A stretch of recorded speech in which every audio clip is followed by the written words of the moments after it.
મહારાજ મિત્રો, ઓમકાળી ઓફિશિયલ ચેનલમાં તમારું સ્વાગત છે। આજે તમને પાવાગઢ મહાકાળી મંદિરમાં જે ભક્તોનો પ્રિય પ્રસાદ કઈ રીતના બને છે, એની ટોટલી પ્રોસેસ, એમાં શું શું નાખવામાં આવે છે અને કઈ રીતના પેકિંગ થાય છે એ તમને બતાવવા જઈ રહ્યો છું। આપણી સાથે છે પ્રતાપભાઈ, એ આપણને પૂરી માહિતી આપશે।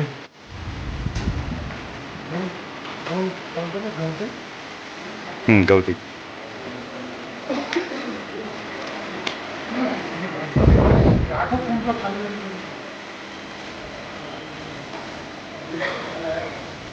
આપ જોઈ રહ્યા છો ઘઉંની થેલી મૂકેલી છે, અને ઘીના ડબ્બા મૂકેલા છે।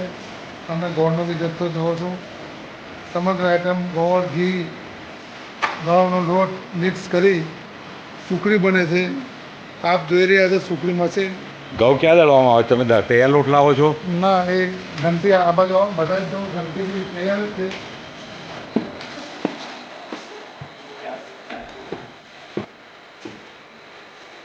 આ ઘંટી જુઓ, નાની અને મોટી બંને ઘંટી છે। મિત્રો, આ બે ઘંટી છે અહીંયા અનાજ દળવાની। અહીંયા લાવવામાં આવેલા ઘઉં દળવામાં આવે છે। ઘઉં શુદ્ધ તાત્કાલિક દળી અને એ જ શુદ્ધ લોટમાંથી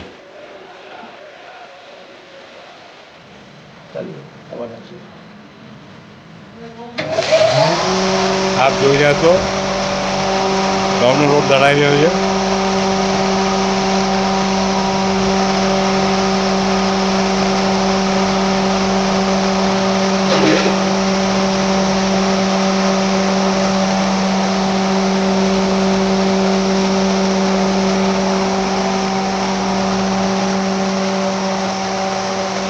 મિત્રો, આ ઘઉંનો લોટ દળી આ રીતના પેક કરવામાં આવે છે। શુદ્ધતાનું ધ્યાન રાખવામાં આવે છે। અહીંયા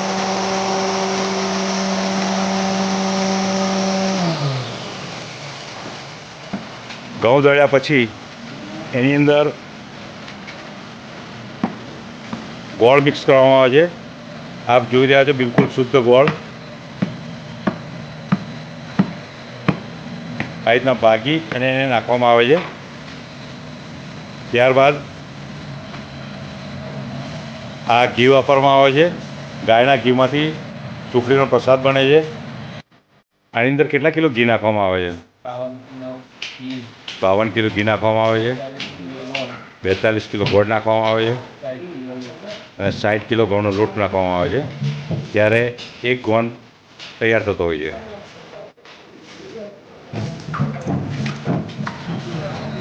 આની અંદર શું શું નાખવામાં આવે છે? ઘી, ગોળ, લોટ ત્રણેયનું સપ્રમાણ નક્કી કરવામાં આવેલું છે, એ પ્રમાણે નાખવામાં આવે છે અંદર। એ નાખ્યા પછી અમુક ટેમ્પરેચર પર એને આ રીતના ગરમ કરવામાં આવે છે મિક્સ કરીને। મિક્સ કર્યા પછી આ કઢાઈની અંદર ખાલી કરવામાં આવે છે। કઢાઈમાં ખાલી કર્યા બાદ આ ખૂંચા છે એની અંદર નાખવામાં આવે છે। ત્યારબાદ આ રીતના પીસ તૈયાર કરી અને બોક્સનું પેકિંગ કરવામાં આવે છે। આપ જોઈ રહ્યા છો આ બોક્સ પેકિંગ થયેલું છે। ચેક કરો।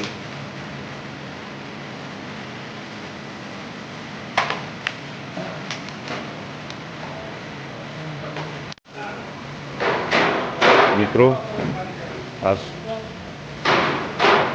શુદ્ધ ગાયનું ઘી પ્રસાદમાં એડ થાય છે। આપ જોઈ રહ્યા છો જે ઘઉં છે, MP ટુકડી ઘઉં છે।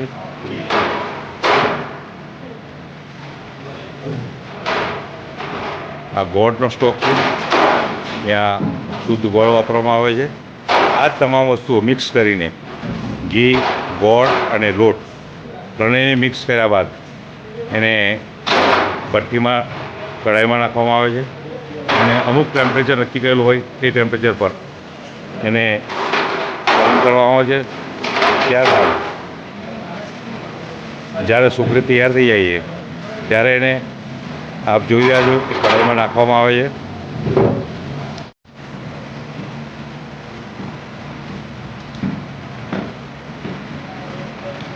બોક્સ પેક થયા પછી આ રીતના ગણતરી કરી અને કેરેટમાં પેક કરવામાં આવે છે. એક કેરેટની અંદર 200 પેકેટ આવતા હોય છે અને કાઉન્ટિંગ કરી આ પ્રસાદ ઉપર પ્રસાદ કાઉન્ટર પર વેચવામાં આવે છે.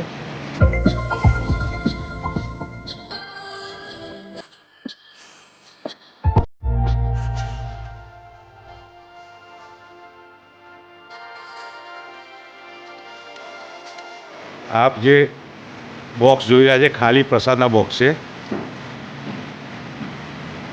કારણ કે ભીડને પહોંચી વળવા માટે સ્ટોક રાખવો જ પડતો હોય છે.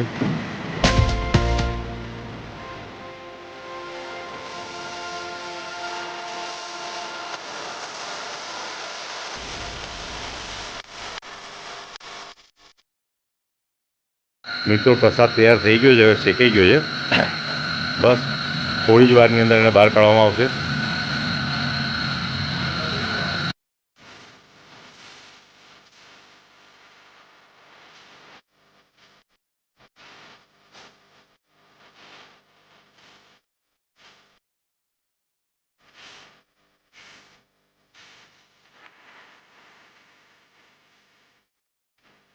મિત્રો સુંદર મજાનો પ્રસાદ તૈયાર થઈ ગયો છે.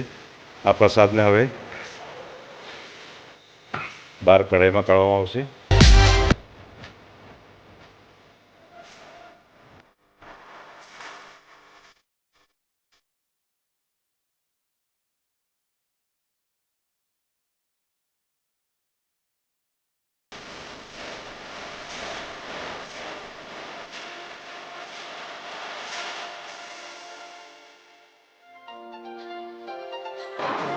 પ્રસાદ તૈયાર થઈ ગયા પછી મિત્રો ઊંચામાં કાઢવામાં આવે. આ રીતના એને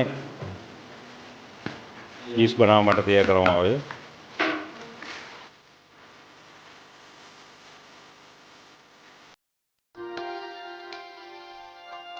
તૈયાર થઈ ગયા પછી આ રીતના કટિંગ કરવામાં આવે છે.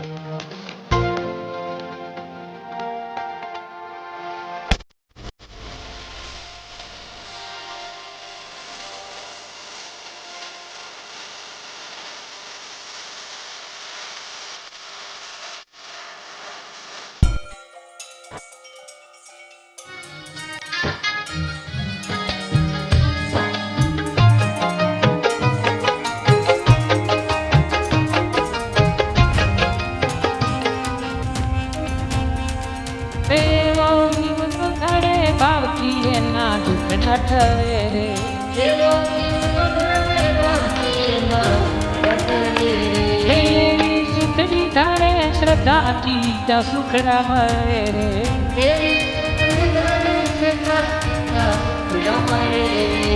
સુંદર મજાનો પ્રસાદ તૈયાર થઈ ગયો છે અને હવે આ પ્રસાદનું પેકિંગ ચાલુ થશે.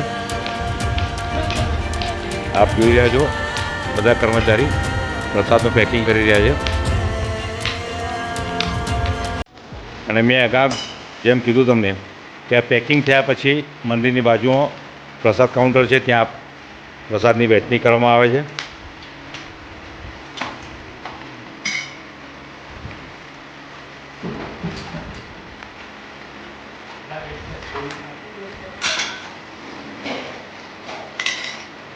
પેકિંગમાં પણ શુદ્ધતાનું ધ્યાન રાખવામાં આવે છે.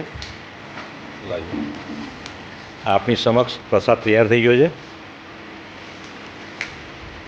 શ્રી કાલિકા માતાજી મંદિર સર પાવાગઢ પ્રસાદ આપ જોઈ રહ્યા છો.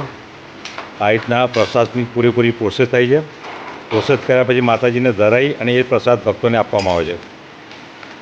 ચાલો મિત્રો, જય માતાજી. આ વિડીયોમાં આટલું જ.